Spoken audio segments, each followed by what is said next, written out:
जगन्नाथ सांग मैंने ये जो देखुं आपण मैंने जो पद्म मंजी मु गोटे नुआ प्रकार आगुरी थे करी किंतु मु तार जत्नटा ठीक से नहीं पारिनी कि से भी मुझे यूट्यूब आसी नी प्राय से मुझे सेयार करनी। तो यहाँ जो मोर माताराणी पूजा होता नवरात्र समय एटा मु पकई आमर माताराणी कलश रे ये माताराणी कलश रे जो पद्म मंजी पड़ता से पद्म मंजी छोट चेर बाहर तो ताकू आनिकी मु गोटे डब्बार पकई देती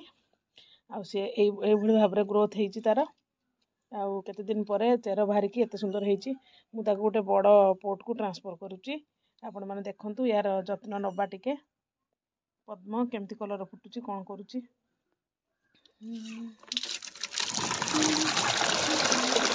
पानी आदर भरदबा पानी भरिकी आधे आराम से को छाड़ा देखिया गोटे गोटे करके एटा आनिबा हमर पद्म चेर गुड़ाक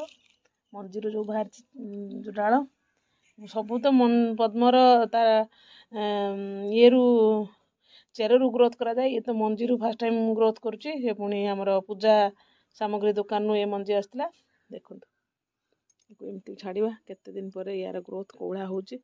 आपण मान सहित धीरे धीरे धीरे धीरे सबकि सेयार करी आ गोटे छाड़ा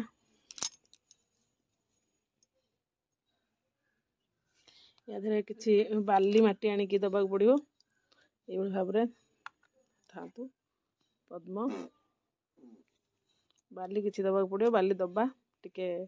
समय पर हो ताले आज रोचे पुणी देखा जिते बड़े मुझे बाली दे सारी पुणी देखा।